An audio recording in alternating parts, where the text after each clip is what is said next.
The air in the small, forgotten town of Havenwood, nestled deep within the rural expanse of Ohio, carried the scent of wet asphalt and decay. It was a place where old stories clung to the humid air like moss to a gravestone. For Alex, a 24-year-old investigative podcaster with a perpetual 5 o'clock shadow and a chronic case of cynical curiosity, it was the perfect setting. He was here for one story, a local legend that had been whispered in hushed tones for years. The mystery of the shadow driver on Route 19. His podcast, Unseen Paths, was a small operation, just him and a beat-up digital recorder. His goal was to find the human truth behind the myths, to peel back the layers of local folklore and expose the raw, often tragic reality beneath. But the story of the shadow driver felt different. It was a narrative so soaked in fear that even the most grounded townsfolk spoke of it with trembling voices and averted eyes. The story was simple, yet terrifyingly effective. Late at night, on a 20-mile stretch of the old, unlit Route 19, a dark, nondescript vehicle would appear behind lone travelers.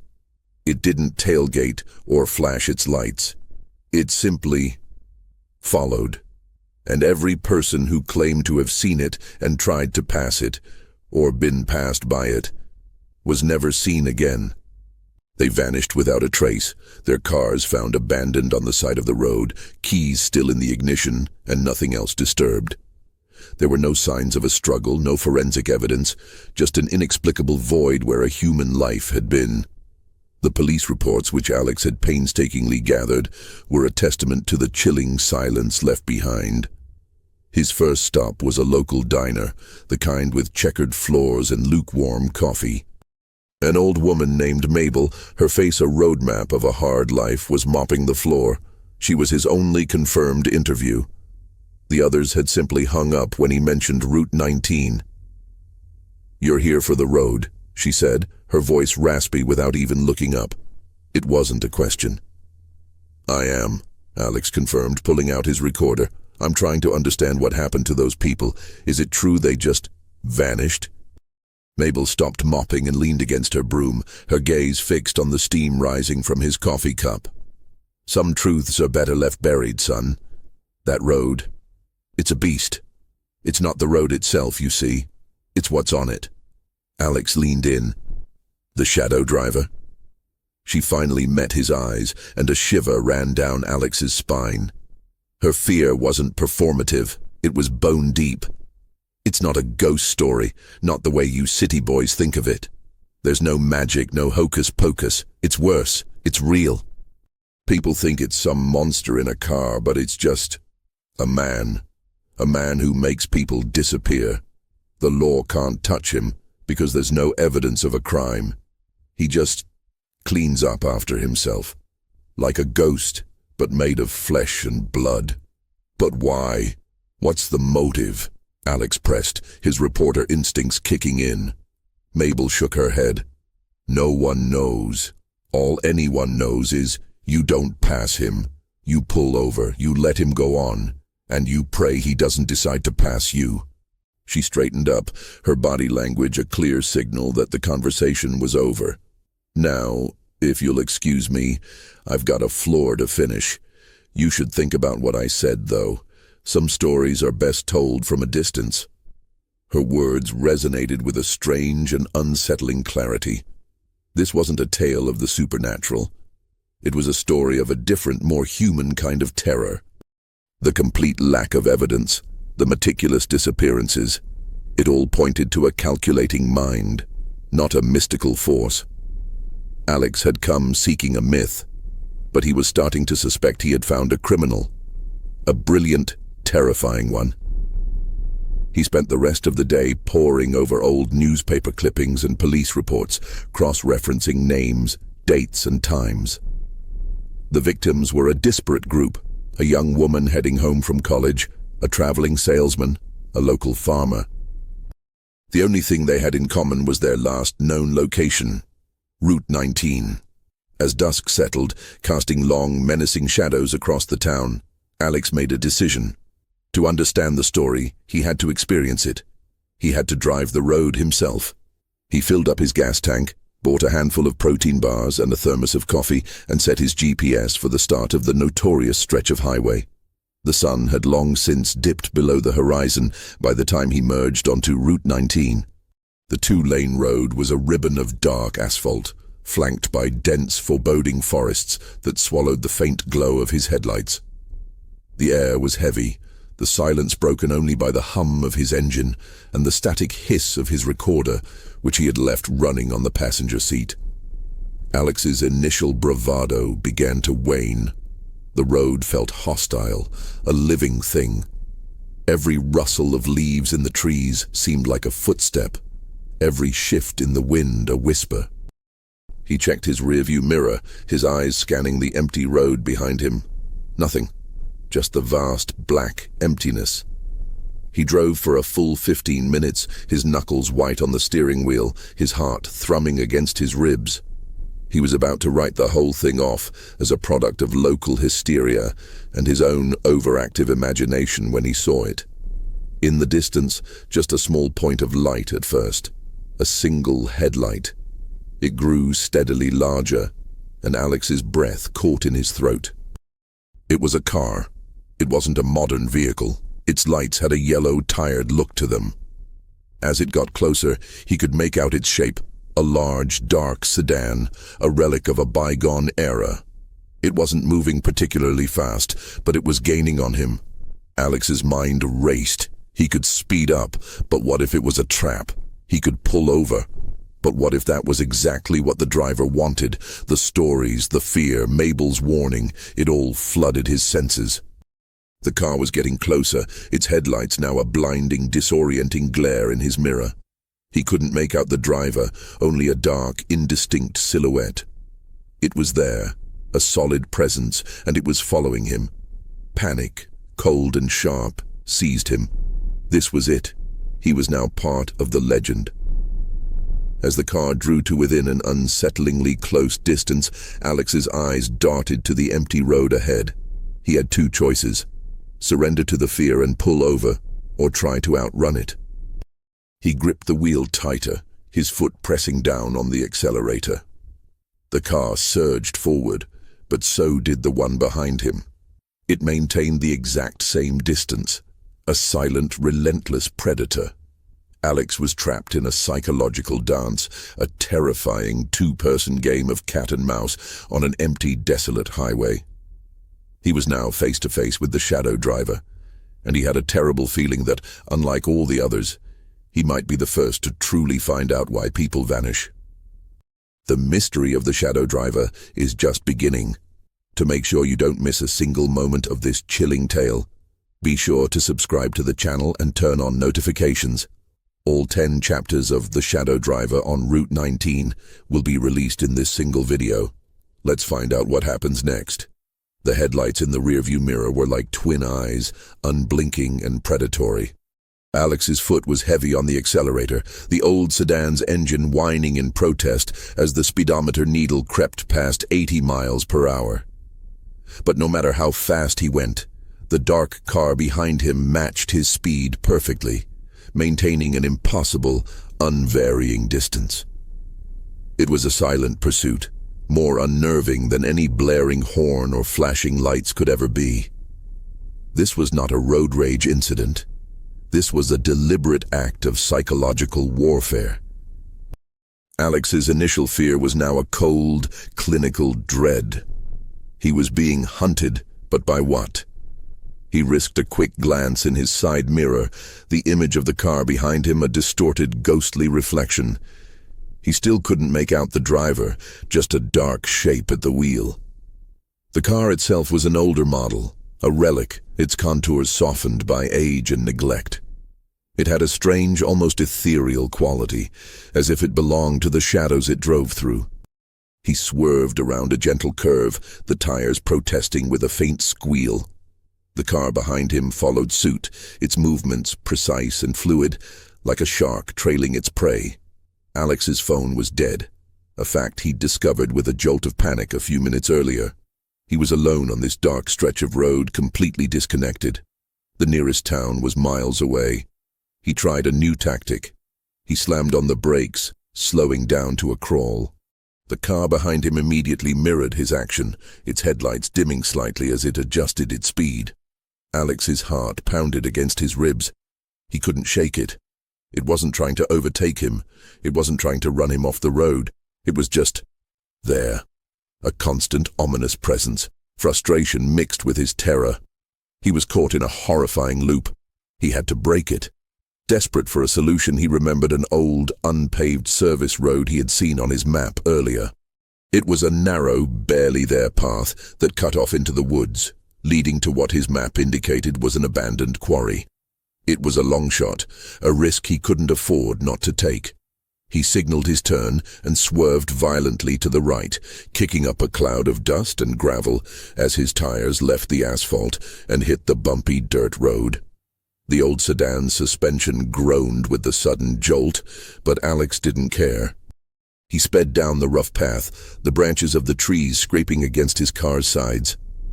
He didn't look back, not daring to check if the shadow driver had followed. The road was a mess of potholes and loose rock, and he had to fight the steering wheel to keep his car from fishtailing. He drove for what felt like an eternity, the sound of his engine and the rattling of his car the only things in the world. After a few minutes, he eased off the gas. He looked in his rearview mirror. Nothing. The road behind him was a wall of black. He had done it. He had lost the shadow driver. A wave of relief, so profound it almost made him lightheaded, washed over him. He slowed the car to a stop and let out a shaky breath he didn't realize he had been holding. The engine ticked as it cooled, and the silence of the woods descended upon him, thick and absolute. He leaned back in his seat, his head resting against the headrest, trying to calm his racing heart. And then, with a lurch and a terrible grinding sound, the engine sputtered and died. Alex's relief evaporated instantly, replaced by a cold, numbing panic. He turned the key again and again, but the engine only coughed weakly before falling silent. He tried the radio, but all he got was static. His phone was still dead. He was now stranded in the middle of nowhere, on a forgotten dirt road, in a forest that felt more alive and menacing than any city could. He got out of the car and popped the hood, his mind a scramble of desperate thoughts. The engine was warm, but nothing looked obviously wrong. He wasn't a mechanic. He didn't know what to do. He was vulnerable. He was alone. Or so he thought. A faint sound in the distance, a low rumble, grew steadily louder. It was the sound of an engine, a tired, old-fashioned engine that he now knew better than anyone. Alex's blood ran cold. The shadow driver hadn't given up. He had simply waited. He had known this road, this forest, this end. He had known Alex would get stranded. He was coming back for him. The rumble grew into a low growl, echoing through the dense, moonlit woods. Alex scrambled to close the hood of his car, his movements clumsy with terror. He had to get off the road. He had to hide. The stories of the disappeared weren't just about cars being left behind. They were about people vanishing into the night. He had no intention of becoming another name on a missing person report. He plunged into the thick undergrowth, the thorny branches scratching at his face and arms. He didn't care. He pushed deeper, trying to find a place where the trees were thickest, where the shadows were deepest. He found a hollow behind a cluster of large, mossy rocks and crouched, his body trembling, his breath coming in ragged gasps. He pressed himself against the cold, damp stone, his eyes fixed on the narrow dirt road.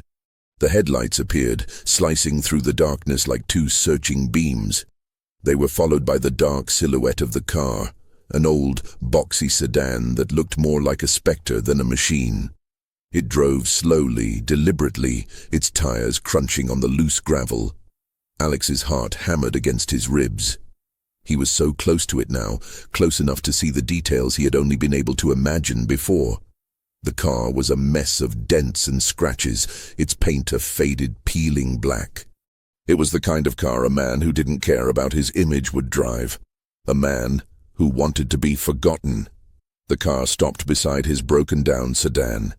The engine went silent, plunging the woods back into a terrifying quiet.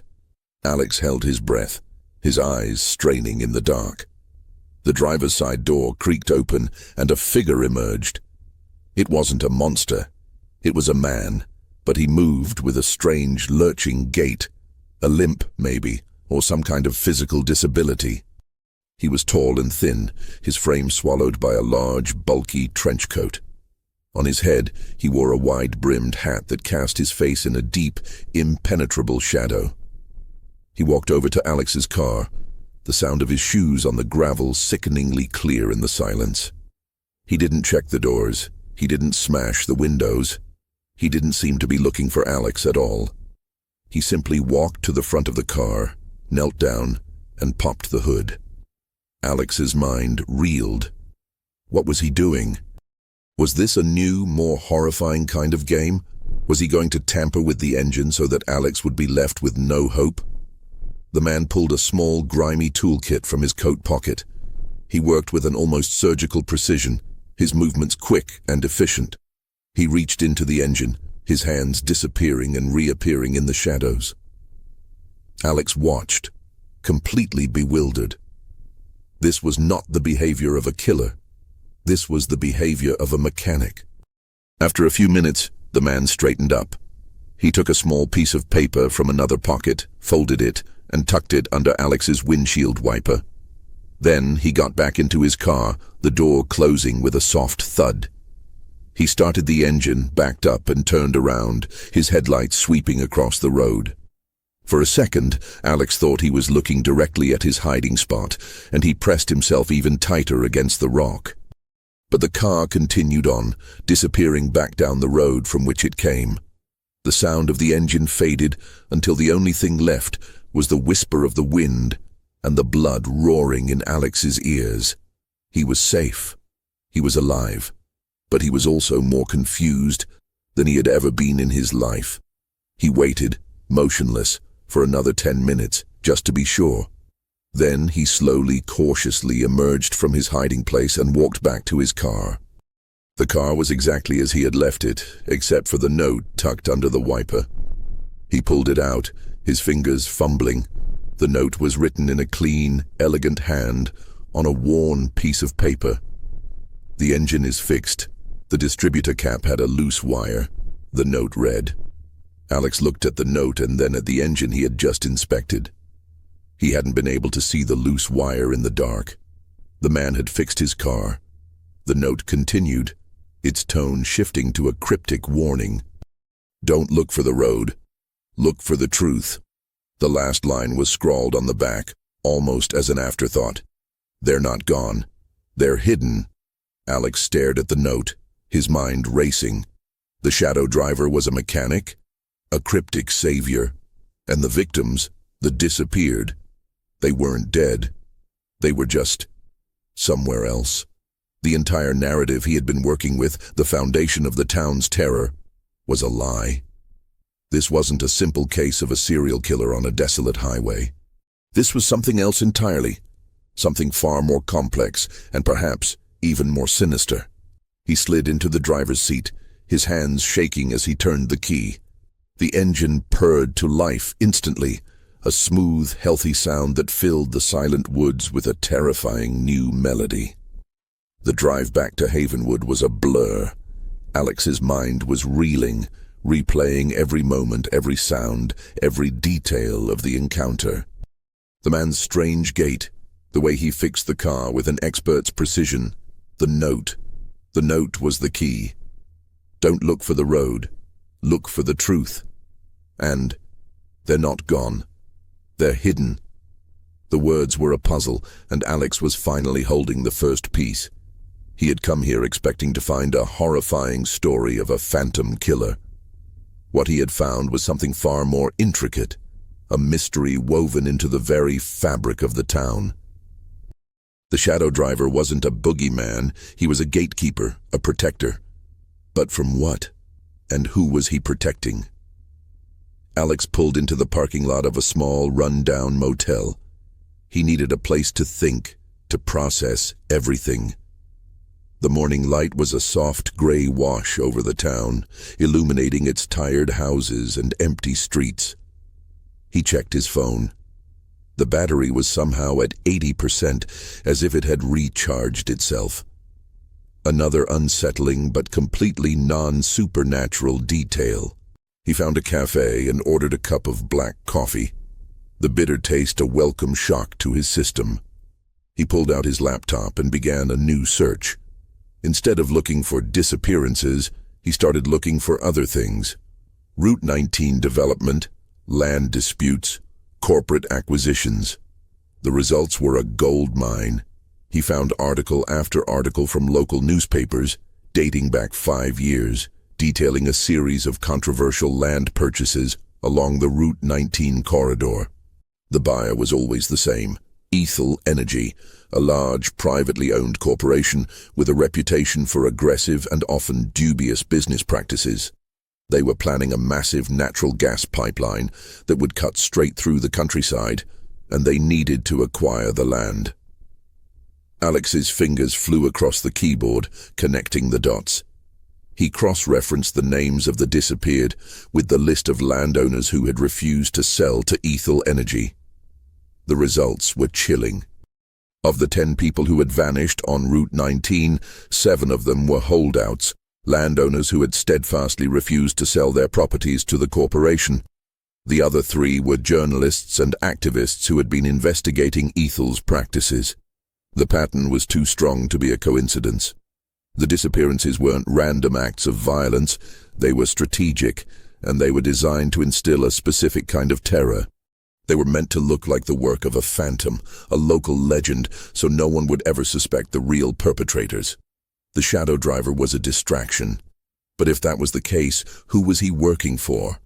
Was he a part of Ethel, a hired hand to stage the disappearances? No, that didn't make sense. The note, the fact that he fixed the car, the man had been trying to help Alex, to point him in the right direction. He wasn't a corporate goon. Alex needed to talk to someone. He needed an ally, someone with more resources than a beat-up car and a podcast recorder. He remembered the police detective who had handled the cases, a man named Miller. The case files he had reviewed mentioned Miller's name repeatedly. Alex found his contact information and made a call, his heart pounding with a mix of anticipation and dread. Miller's voice was gruff, tired. "I'm retired, son. All those cases are cold. Nothing to be done." "I think I found a new lead, detective," Alex said, his voice firm. "And I think the disappearances are a cover-up for something much bigger, something to do with Ethel Energy." There was a long silence on the other end of the line. Alex was sure he was about to be hung up on, but then Miller's voice came back, lower now, tinged with a weary curiosity. "Ethel, you say? What makes you think that?" Alex explained everything. The note, the connection between the victims and the corporation, his personal experience on the road. He left nothing out. As he spoke, he could feel a shift in Miller's tone. The skepticism was still there, but it was now laced with a flicker of interest, a spark of professional duty reignited. "Meet me at the old police station at noon," Miller said, his voice suddenly sharp and commanding. "Don't tell anyone, and bring that note."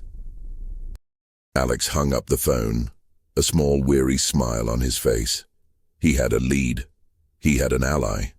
And he was about to go from chasing a ghost to hunting a very real, very powerful corporation. The mystery wasn't over. It had only just begun. The old Havenwood police station smelled of stale coffee and forgotten files, a scent as heavy and permanent as the dusty glow of the single fluorescent light hanging over Detective Miller's desk. The detective himself was a man built of old regrets and a tired resignation. His face was a map of deep-set lines, each one a testament to a case that had gone cold or a criminal who had slipped through the cracks. His eyes held the weary look of someone who had seen too much human misery to believe in simple solutions. He sat across from Alex, his hands clasped on the table, a worn police notebook in front of him, studying the note from the shadow driver with an unsettlingly clinical detachment. "Don't look for the road," Miller read aloud, his voice a low, gravelly rumble. "Look for the truth. They're not gone. They're hidden." He looked up at Alex. a glint of something Alex couldn't quite read in his eyes. Was it curiosity or just another brand of professional skepticism? You think this is real? You think this guy is trying to help you? I was there, detective. He fixed my car. He saved me. Alex insisted, his voice earnest and full of a desperate conviction. This isn't a game. He's trying to tell us something, and it's working. I've been digging through the archives and there's a pattern. The victims, they all have a connection to Ethel Energy. 7 of them were landowners who refused to sell their property. 3 were whistleblowers or reporters getting too close to their operations. Miller scoffed, but there was no malice in it, only a tired understanding of how the world worked. We looked at Ethel. They're a big, powerful corporation. They have lawyers who could swallow a whole town and spit out the bones. The disappearances were too clean, too perfect. No evidence, no bodies. It looked like a one-off serial killer. The local legend was a convenient explanation, a perfect distraction. It was meant to be a convenient explanation, Alex countered, his voice rising with a frantic urgency. He leaned forward, his hands flat on the desk. It was a diversion. The perfect crime isn't one with no witnesses. It's one no one ever suspects is a crime in the first place. Ethel didn't want the land deals to fall through. They didn't want the public to know about their shady practices. So they got rid of the problem. And they used the local legend of the shadow driver to cover their tracks. Miller was quiet for a long time, his eyes fixed on some point in the distance, a place where his idealism had long ago gone to die. He had been a police officer for over 30 years. He knew how these things worked. He knew how easily corporations could crush a small-town police department, how the law was a tool for those who could afford to wield it. But he also knew the look of a man who was telling the truth, and Alex had it in his eyes, a raw, undeniable sincerity. "Let's assume you're right," Miller said finally, his voice low and serious. The air in the room grew colder, more charged. "What then?" "Ethel has a fleet of private investigators and a small army of security. They're untouchable. We have a note from a guy who may or may not be the killer, and a bunch of circumstantial evidence." "We don't go after Ethel directly," Alex explained, his mind racing with a newfound clarity. "We go after the shadow driver. He's the key. He's not a killer. He's the one who's hiding them. He's the one who's been leaving a trail of breadcrumbs for someone to find. He knows the truth. We just have to find him before Ethel does." Miller looked at him with a new respect, a flicker of a long dormant fire in his eyes. "You think he's out there, running his own operation, a vigilante?" "That's quite a story." "It's not a story, detective. It's a conspiracy. And I think he's a victim of it, just like the others. Maybe he was a landowner who refused to sell too, or an employee who saw too much. Something happened to him that made him turn into this protector." Miller sighed, running a hand over his tired face. The idea was outlandish, but it was also the only one that made a terrifying kind of sense. "All right, let's start from scratch. Give me every piece of information you have, every police report, every news article, every name, and we'll start digging into Ethel's corporate records. We'll find their weak point, and if we can't get to them, we'll try to get to him, the shadow driver." Alex felt a surge of hope, a powerful electrifying force that seemed to banish the exhaustion. He wasn't alone anymore. He and Miller spent the rest of the day in the small, cramped office, poring over files and cross-referencing names and dates. They found a new lead, a small, barely noticed detail in one of the reports. The last disappearance had happened a month ago. The victim, a former Ethel Energy environmental engineer named Elias Vance, had gone missing from his home a few hours before his car was found on Route 19. His car, unlike the others, had been found with the passenger side door ajar, as if someone had gotten in or out. Elias Vance, Miller mused, his fingers drumming on the desk. He was a major opponent of the pipeline project. He had filed a lawsuit against Ethel, claiming their environmental impact study was falsified. But the suit was dismissed, and then he vanished. Alex's breath hitched. A former Ethel employee, an engineer, someone who would know how to fix a distributor cap, someone who had a motive to go against the company, and someone who would know exactly where to hit them where it hurts. Miller finished, a grim smile on his face. Elias Vance, I think we just found our shadow driver. The horror of the story hadn't gone away. It had simply shifted. It was no longer the terror of a phantom killer on a dark road. It was the terror of a corporation so powerful it could make people vanish, and the chilling, calculated reality of a man who had to become a monster to fight a monster. The pieces of the puzzle were finally clicking into place, not with a gentle snap, but with the terrible, grinding certainty of gears turning in a machine. Alex and Miller spent the next 2 days in Miller's small apartment, a space that was less a home and more a war room. A mess of old takeout containers and piles of files spread out on every available surface. They had a name, Elias Vance, and they had a motive. Now they needed to prove it. Their investigation led them down a rabbit hole of corporate records and legal documents. They discovered that Elias Vance had been in a protracted legal battle with Ethel Energy for years, not just over the pipeline, but over a previous unreported environmental incident that he had witnessed while working for the company. He had tried to blow the whistle, but in return, Ethel had systematically destroyed his career and his reputation. The physical disability Alex had seen, the strange gait, was likely from an accident that had occurred while he was on the job. A fall from a scaffolding that Ethel had quickly covered up. The company had paid him a small settlement, making him sign a non-disclosure agreement that effectively silenced him for life. The shadow driver wasn't a killer. He was a survivor, a ghost of a man with a shattered body and a broken life. And he was a man on a mission. The puzzle wasn't about finding a killer, it was about finding a safe haven. He's not abducting them, Miller said, his voice laced with a new kind of awe. He's rescuing them. He's making them disappear to protect them from Ethel. The disappearances were a warning to Ethel, a way of saying, you can't have them. He was taking their greatest asset, their quiet, uncontested power, and making it public, even if in a twisted way. And a message to the public, Alex added, a shiver running down his spine. He's using the local legend to his advantage.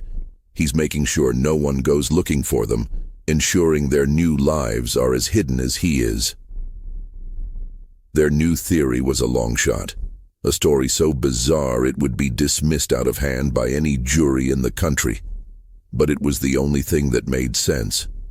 They needed to find Elias Vance, but they knew they couldn't just knock on his door. He was a master of evasion, a man who had been living on the run for years, a creature of the wilderness. They had to think like him. They had to follow the trail of those who had vanished. Alex recalled a seemingly insignificant detail from one of the police reports. A local farmer who had gone missing, a man named Henry Peterson, who had been a fierce opponent of the pipeline project. The farmer had owned a large, isolated piece of land a few miles off Route 19, a property that had been in his family for generations. The land was full of old, overgrown logging trails and a small, abandoned hunting cabin. It was the perfect place to hide. Miller, a man who had always believed in hard evidence, was skeptical. A hunch? We're going on a hunch? It's not a hunch, Detective, Alex insisted. It's a pattern. The disappearances were designed to look like they happened on the road, but the people who vanished were from the area. Elias Vance knows this land. He knows the back roads, the hidden trails. He's using them. The road wasn't where the crime was. It was just the stage. This cabin is our best bet. They decided to go.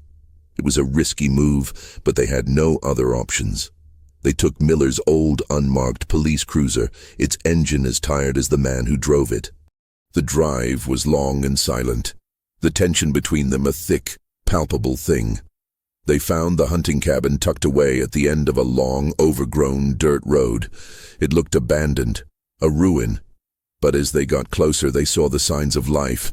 A wisp of smoke from the chimney, a fresh set of tire tracks in the mud, a lock on the door that looked brand new and well-maintained. Alex's heart hammered in his chest. This was it.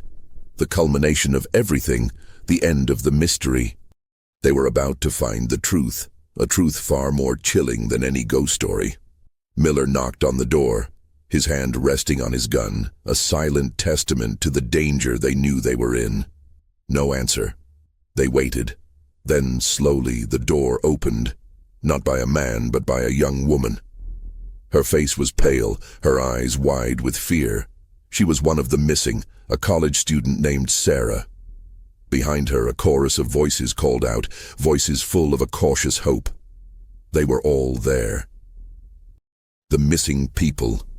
They were safe, and they were alive. And standing behind them, his face a mask of weary resolve, was Elias Vance, the shadow driver. He was a gaunt man, his face scarred and his body riddled with the signs of a hard life. He was not a monster. He was a man who had given up everything to fight a corporation that wanted to bury the truth. He looked at Alex and Miller, his eyes holding a mix of fear and relief. "You found us," he said, his voice a hoarse whisper. "I knew someone would. I was hoping it would be someone like you." The horror of the story had reached its peak. It wasn't about what lay in the shadows of the road. It was about what a corporation was capable of doing to a human being and the monstrous lengths a person would go to in order to survive. Elias Vance, the man known as the Shadow Driver, was not the terrifying specter of the local legend. He was a man haunted by his past, a survivor forged in the fires of corporate greed. He led Alex and Miller into the cabin, a small, unassuming structure that was surprisingly well-maintained and cozy. Inside, the disappeared were huddled together, a group of people who had been forced to leave their old lives behind to protect them. The air was filled with a palpable sense of fear, but also a fragile, blossoming hope. Elias sat down, his strange gait now explained as a permanent limp from a fall that Ethel had orchestrated years ago, designed to look like an accident. He began to speak, his voice a low, gravelly monotone, and the full scope of the conspiracy came to light. He spoke of the meticulous and ruthless efficiency of Ethel's corporate security, a force so powerful and well-funded that they operated outside the law with impunity. They were all threatened, Elias explained, his eyes fixed on the flickering fire in the hearth. Ethel's private security, they're ruthless. They gave them a choice, sell their land for a fraction of its value or face unspecified consequences. They were told that their lives, or the lives of their families, would be at risk if they went to the authorities. They were terrified. I've seen what they're capable of. I knew no one would believe them, not with a corporation like Ethel and their army of lawyers. Elias, a former Ethel employee who had tried to expose their illegal practices, knew exactly what the corporation was capable of. They had nearly killed him in an accident, and then framed him, destroying his career and his family. He had been living off the grid, hiding in the woods he knew so well. He had watched as Ethel's enforcers moved in on the landowners. He knew he couldn't fight them in the open, but he could save the people they were targeting. "I started leaving them notes," he said, his voice laced with a weary sadness. "I told them I could help them disappear, make them vanish. The fear of the Shadow Driver was already a powerful tool. I just used it for good. I told them to drive to a specific location on Route 19 and leave their cars. I told them I would be there to guide them away, to a place where they would be safe." He explained how he would meet them at the roadside, using his knowledge of the area to guide them through the dense woods to the safe house he had built. He would then return to their cars, tampering with the engines just enough to make them look abandoned, leaving a cryptic note behind for anyone who might stumble upon them. He knew the police would write them off as victims of the local legend, leaving Ethel's hands clean. The people in the cabin that disappeared were the living proof of his story. Sarah, the college student, explained how she had been targeted for a paper she had written exposing Ethel's practices. The farmer had been offered a fortune for his land and refused. The journalist had been getting too close to the truth. They were all there, alive, but their lives were in a state of suspended animation, waiting for a day when the truth could finally be exposed. "The real horror isn't what people imagine," Elias said, looking at Alex and Miller, a grim smile on his face. "It's the lengths people will go to for power and money. Ethel is a monster, and I'm just a man who knows how to hide from it." He revealed that he had been leaving the cryptic notes for years, hoping that someone, a reporter, a curious person, would follow the trail and uncover the truth. He had been watching Alex from afar, impressed by his relentless pursuit of the story, and had finally decided to help him. "You have to expose them," Elias said, his voice urgent. "I have all the proof, financial records, recordings of their threats, legal documents. They're all in a safe place. We have to get them to the authorities. They won't just let us walk away. They're already looking for you." As if on cue, a sound echoed through the woods. The deep, guttural growl of a powerful engine, a sound so distinct it could only belong to one kind of vehicle. It was Ethel Energy's security. They had found them. The terror was no longer a myth. It was a reality, a chilling and immediate one. The hunter had become the hunted, and the shadow driver was about to lead them all into a final, desperate fight for their lives. Thank you for watching this terrifying chapter. The truth is finally out, but the danger is far from over. Don't miss the thrilling conclusion to this story. All 10 chapters of The Shadow Driver on Route 19 are in this single video, so you won't miss a thing. To support this channel and help us bring you more stories like this, please subscribe and turn on notifications. The cabin went silent. Every eye was fixed on Elias Vance, who was already on his feet, his body tense and alert. The sound of the approaching vehicles was unmistakable. Multiple engines, powerful and modern, crunching through the dirt as tires crushed leaves and gravel. Ethel's corporate security force had found them. The air, which had been thick with the quiet hum of conversation and the crackle of the fire, now hummed with a different kind of energy. The cold, primal buzz of impending violence. "We have to go," Elias said, his voice calm but firm, a quiet command that cut through the rising panic. He moved with a sense of purpose born from years of survival, grabbing a worn backpack from a corner of the cabin. They won't just walk away. They'll burn this place down to the ground if they have to. They'll justify it as a fire or an accident. This is a black site operation to them, and they'll leave no trace. We need to get out of here. Now. Alex and Miller exchanged a grim look. This was no longer an investigation or a simple escape. This was a desperate flight for their lives. Miller, the jaded detective, was suddenly back in his element. His weary eyes sharpened, and the fatigue that had clung to him for days seemed to fall away. He had his gun out, a grim resolve on his face that spoke of a man who had finally found a fight worth having. "Everyone stick together," he said, his voice a low command. "Stay behind Elias. He knows this land better than anyone." Elias led them to a hidden escape route, a narrow path that he had meticulously camouflaged with a thicket of thorns and brush, woven together to create a living wall. The group of disappeared people, their faces pale with terror, followed him without question, a silent procession of ghosts finally returning to the world. They were no longer individuals but a single, terrified entity, united by a shared fear and a shared savior. Alex and Miller brought up the rear, Miller's eyes scanning the woods for any sign of movement, his gun held steady. The sound of the vehicles grew louder, a chorus of rumbling engines that seemed to surround them. They were close. Flashlights cut through the darkness like searching laser beams, their beams searching the forest floor with a terrifying, methodical precision. Alex could hear the sharp, clipped commands of the security team, their voices relayed through tactical earpieces. They were professionals, trained to a degree that a small-town police force could never match. They were not just security guards, they were soldiers in a corporate war, and they were hunting. Elias moved with a practiced ease, his body slipping through the thick brush with a fluidity that belied his limp. He led them away from the cabin, deeper into the forest, towards a ravine that was so well hidden it was impossible to see unless you knew exactly where to look. They were running on pure adrenaline, their fear a palpable force that drove them forward, pushing their tired bodies beyond their limits. The air was cold and thin, each breath a painful, burning intake. Suddenly Alex stumbled, his foot catching on a thick root, and he felt a sharp, searing pain in his ankle.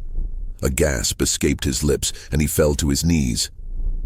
Miller was at his side instantly, a hand on his shoulder helping him up. "Keep moving, don't stop." Miller's voice was urgent, a low growl of command. "They're on us." They could hear the shouts now, no longer muffled by the distance. A bullet whizzed past them, hitting a tree with a loud thud that sent a splintered spray of bark and wood into the air. The security team had opened fire. Miller returned fire, the sound of his gun a shocking crack in the silent woods. It was a warning shot, meant to slow them down, to buy them a few precious seconds. But it was enough. Elias had them follow him into the ravine, a deep, narrow crevice in the earth that was shielded by a dense canopy of trees. It was dark, the air thick with the smell of wet earth and decay. They scrambled down the steep slope, their hands and feet slipping on the loose dirt, the fear of falling a constant, nagging presence. "This is an old logging trail," Elias whispered, his voice echoing in the confined space. "It leads to the old mill. We can get to the highway from there. It's our only way out. We have to keep moving no matter what." The security team was right behind them, their flashlights illuminating the ravine's edge from above. Alex could see their silhouettes against the night sky, large, menacing figures with rifles glinting in the pale moonlight. He and Miller were trapped. There was no way to outrun them. Suddenly Elias stopped. He pulled a small remote-like device from his backpack and pressed a button. A loud roar echoed through the ravine, followed by the terrible grinding sound of metal on stone. He had rigged an old, abandoned logging winch to collapse the rocky overhang above them. Boulders and rocks crashed down, sealing the way behind them with a deafening final roar, creating a temporary but solid barrier between them and their pursuers. The security team was left screaming in frustration as the trail vanished beneath a wall of stone. They had bought themselves some time. But the relief was short-lived. They were still miles from the highway, and the corporate goons were not going to give up. The horror had never been about the road. It had always been about the real monsters who walked it. They pressed on, their movements fueled by a desperate need for survival. Alex, despite the searing pain in his ankle, kept up. He was no longer just a reporter. He was a participant in a story far more terrifying than any he had ever imagined. He was a man being hunted by a powerful, faceless enemy. He looked at Elias, at his scarred face and tired eyes, and he saw not a monster, but a hero. The shadow driver was a man who had been forced to fight a war he never wanted, and he was losing it, unless they could find a way to get the evidence to the world. The group, exhausted and bruised, finally made it to the abandoned mill. The building was a hollow skeleton of rusted metal and splintered wood, a graveyard of forgotten machinery. It was here, in this industrial relic, that Elias Vance had hidden the final piece of the puzzle. The air was thick with the scent of mold and decay, and the sound of the wind whistling through the broken windows was like a mournful wail. They were in the heart of the monster's lair, but they were also at their most vulnerable. The security team would be circling, looking for any way to get to them, to finish what they had started. "The evidence is here," Elias said, his voice a low, raspy whisper that carried an air of finality. "Everything. The recordings of their threats, the financial documents, the sealed legal files, they're all in a safe I built into the foundation of the old office. He led them to a small, unassuming room, and with a grunt of effort he and Alex helped him pry open a loose floorboard. Beneath it was a small, well-hidden metal safe, its surface cold and hard. Elias worked quickly, his fingers flying across the combination lock, his movements precise and practiced. He opened the safe, revealing a stack of documents, a handful of old cassette tapes, and a single, well-worn hard drive. "This is it," he said, handing the documents to Alex. "This is everything. The real names of the people who sanctioned the threats, the secret bank accounts they used to funnel the money, the shell corporations they used to buy the land. This is the truth." Alex's hands trembled as he took the evidence. The documents were heavy, not just with their physical weight, but with the weight of the lives they represented. This was the story of a lifetime, a story that could bring down one of the most powerful corporations in the country. But he knew it was a story he might never live to tell. Suddenly, a voice echoed through the mill, amplified by a loudspeaker. "Elias Vance, we know you're in there.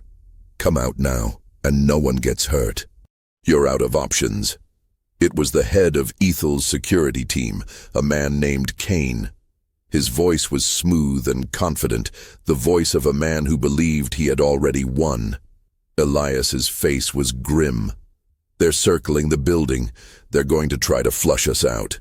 "We can't surrender," Miller said, his hand on his gun, his knuckles white with tension. "Not now. Not after all this." They had to make a choice. They could fight, but they were outmanned and outgunned. They could try to run, but there was nowhere to go. Or they could use the one thing they had that Kane didn't: the evidence. "I have an idea," Alex said, his mind racing, his gaze sweeping across the old rusted machinery around them, the tangled mess of wires and gears. "We can create a diversion. We can use the mill's old system to our advantage." Elias, the former engineer, nodded in understanding. He pointed to an old, rusted circuit panel. "I can use the mill's power supply to create a short circuit. It'll cause a chain reaction, set off sparks, and create a lot of noise. It'll draw their attention to one part of the building, and we can escape from the other side." The plan was insane, but it was the only one they had. They worked quickly, Elias and Alex focusing on the circuit panel, while Miller and the others prepared to run. They could hear Kane's voice, a steady, chilling stream of threats, a promise of violence. He was getting impatient. "Ready?" Elias whispered. Alex nodded. "Ready." Elias threw a switch, and the old mill groaned to life. Sparks flew from the circuit panel, a shower of angry light in the darkness, and a loud, rhythmic clanking echoed through the building. The sound was deafening, a cascade of noise and light. The security team, drawn by the sound, rushed to the opposite side of the mill, their flashlights a whirlwind of panicked movement. It was their chance. They ran, a small, desperate group of survivors, out into the night, leaving the chaos behind them. The old mill was on fire now, the flames a beacon in the night. But they had the truth, and they had each other. The horror of the story wasn't a monster in a car. It was the monster that was a corporation, a faceless enemy that used fear and power to get what it wanted. And they were about to expose it. They ran through the forest for what felt like an eternity, the glow of the burning mill a distant, angry beacon behind them. The small group of survivors, led by Elias, moved with a single-minded purpose. They were no longer the disappeared. They were the resurrected. The chill of the night air was a stark contrast to the burning heat of their fear, and the distant sound of sirens was a sound they had never thought they would be so happy to hear. They finally reached the highway, the distant rumble of trucks and the faint glow of streetlights, a welcome sign of civilization. Alex, his ankle throbbing with a dull ache, pulled out his phone. The signal was weak, but it was there. He had to get the evidence out. He couldn't risk it being taken. "I need a reporter," he said, his voice a hoarse whisper. "A national reporter. Someone who won't be intimidated by Ethel." Miller, his face grim but resolute, pulled out his own phone. "I have a contact at the FBI, a friend. She handles corporate fraud cases. She'll listen to me." They made the calls, speaking in hushed, urgent tones, their voices a testament to the fear and desperation they had endured. They told their story, a tale so incredible it would have been dismissed as a myth just a few days ago.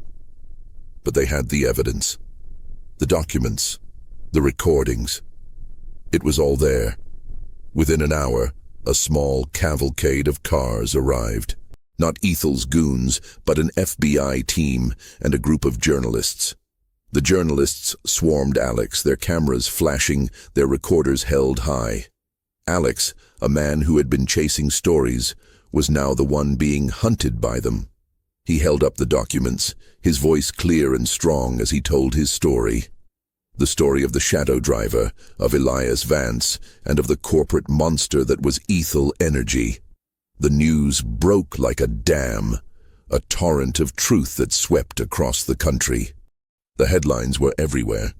Ethel Energy exposed. The mystery of Route 19 solved. The shadow driver, vigilante or hero. The terror of the legend had been replaced by the chilling reality of human greed and corruption. Ethel Energy's headquarters were raided, its executives were arrested, and the pipeline project was shut down. The disappeared were finally able to go home, their lives a testament to the horror they had endured and the bravery they had shown. Elias Vance, the man who had given up everything to fight for the truth, was hailed as a hero. But he was also a fugitive, a man who had broken the law to do the right thing. He chose not to return to his old life. He was a creature of the shadows, and he would always be. He walked away, disappearing back into the woods he knew so well, a keeper of secrets and a living ghost of a story that would forever haunt the desolate roads of America. Alex, the cynical reporter, had found the truth he was looking for. He had uncovered a conspiracy far more terrifying than any myth. He had seen the depths of human evil and the heights of human resilience. He had also learned that sometimes the scariest stories aren't the ones about things that go bump in the night. They're the ones about the monsters that walk among us, dressed in suits and hiding in plain sight. The mystery of Route 19 was over, but the terrifying truth it had revealed would forever cast a long, unsettling shadow on all those who drove it. The story of the shadow driver was not about a ghost, but about the very real, very human capacity for fear, courage, and ultimate enduring terror.